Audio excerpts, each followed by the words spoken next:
معزز سامعین گرامی قدر، سیرت کے حوالے سے چند گزارشات آپ کے سامنے رکھی تھیں۔ رسول اللہ صلی اللہ علیہ وسلم کی آئلی زندگی کا بھی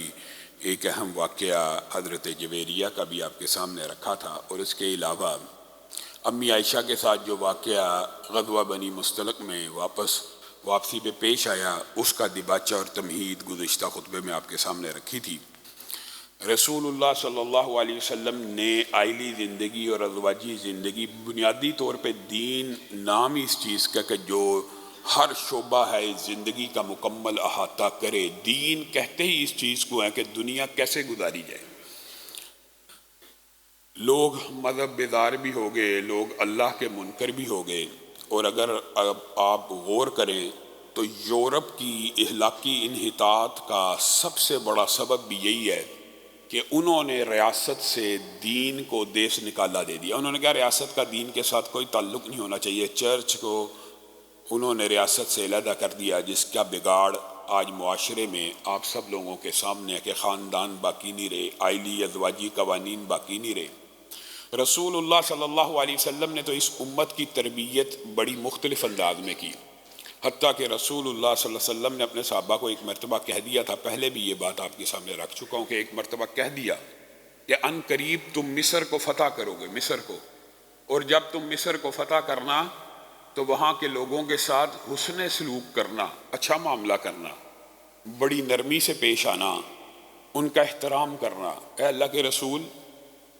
کیا وجہ ہے آپ نے دیگر اقوام کے بارے میں کبھی اس طرح ہمیں نہیں کہا کہ فتوحات ہوں گی تو احترام کرنا، اس طرح کا معاملہ کرنا؟ ویسے جو اسلام کے بنیادی قوانین ہیں وہ تو علم میں ہی ہیں کہ درختوں کو نہ جلایا جائے، عورتوں بچوں کو بوڑھوں کو نہ مارا جائے، لیکن آپ ان کے ساتھ یہ جو اسپیشل فیور کر رہے ہیں، اس کی کیا وجہ ہے؟ تو رسول اللہ صلی اللہ علیہ وسلم نے جواب دیا تھا، اس کی وجہ یہ ہے کہ تمہارے نبی کی، یعنی میں محمد صلی اللہ علیہ وسلم کی مصریوں کے ساتھ سسرالی رشتہ داری ہے۔ اب آپ غور کیجئے، محدثین نے اس بات کو تلاش کیا کہ رسول اللہ صلی اللہ علیہ وسلم نے یہ جو بات کہی کہ مصریوں کے ساتھ تمہارے نبی کی سسرالی رشتہ داری ہے، یہ کس وجہ کے اوپر، کس بنیاد پر کہی؟ تو دو جواب سامنے آتے ہیں۔ ایک تو یہ کہ ماں ہاجرہ جب حضرت ابراہیم کے پاس آئی تھی تو وہ مصر سے آئی تھی، تو رسول اللہ صلی اللہ علیہ وسلم نے ان کے بیٹے ہونے کے ناطے کہا کہ تمہاری ماں مصر سے آئی ہے اور ابراہیم میرا باپ ہے، ہماری اس کے ساتھ سسرالی رشتہ داری ہے۔ اور دوسری بات محدثین نے یہ لکھی کہ ماریہ قبطیہ جو تھی وہ بھی مصر سے آئی تھی، تو ہو سکتا ہے رسول اللہ صلی اللہ علیہ وسلم نے اس بات کی طرف اشارہ کیا۔ اب دونوں میں سے کوئی بھی وجہ دیکھ لیں، وہ ہزاروں سال پرانا رشتہ جو قائم ہوا ماں ہاجرہ کا، یا اس بنیاد پہ رسول اللہ ان کو سسرالی رشتہ دار کہہ رہے ہیں، اور ماریہ قبطیہ جو مصر سے آئیں اس بنیاد پہ ان کو سسرالی رشتہ دار کہہ رہے ہیں۔ اب آپ بتلائیے، یہ ظرف کیا ہم میں سے کسی کا ہے؟ ہم تو سسرال کو یا اپنے سسرالی رشتہ داروں کو عمومی طور پہ لڑکے والے اگر ہوں تو وہ تو جوتی بھی نہیں سمجھتے، ان کے نزدیک سسرال کا تو ایسا لطیفے بنے ہوئے ہیں۔ آپ کو پتہ ہے ہمارے معاشرے میں ان رشتوں کے حوالے سے بردر اللہ کو ہمارے معاشرے میں سالہ کہا جاتا ہے۔ تو آپ خود اندازہ کریں کہ ہم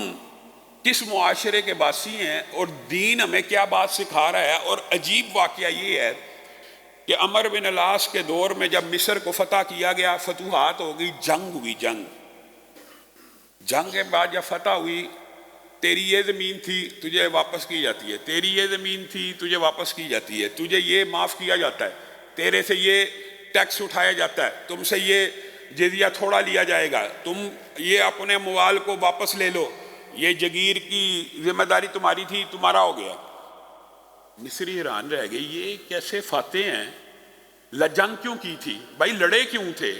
اور بھائی ہمیں ہی واپس کر دینی تھی ہر چیز، تو پھر ہم سے آ کے ویسے بات کر لیتے، مذاکرات کر لیتے، اتنی بڑی جنگ کرنے کی ضرورت کیا تھی؟ تو اس وقت صحابہ نے کہا یہ جو تمہارے اوپر کرم اور عنایات ہیں، اس کی وجہ یہ نہیں ہے کہ ہم فاتح نہیں ہیں یا اسلام کا غلبہ نہیں چاہتے، اس کی وجہ یہ ہے کہ ہمارے رسول نے ہمیں وصیت اور نصیحت کی تھی کہ تمہارے ساتھ حسن سلوک کرنا ہے، اور وہاں دو پادری موجود تھے، ان کے لاٹ پادری.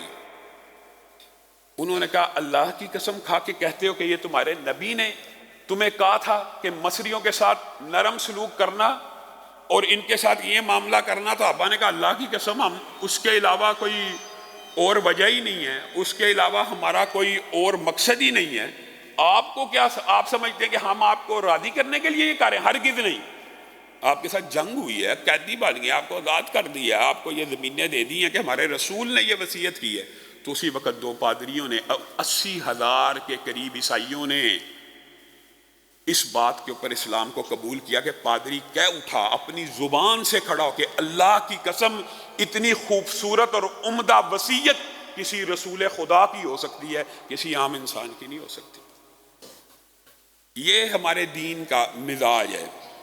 اور یہ رسول اللہ صلی اللہ علیہ وسلم کی ازواجی زندگیوں کے اندر جو آپ خوبصورتی اور نرم مزاجی اور ساری زندگی جو تلخی کا نہ دیکھنا، اس کی ایک بہت بڑی وجہ یہ بھی تھی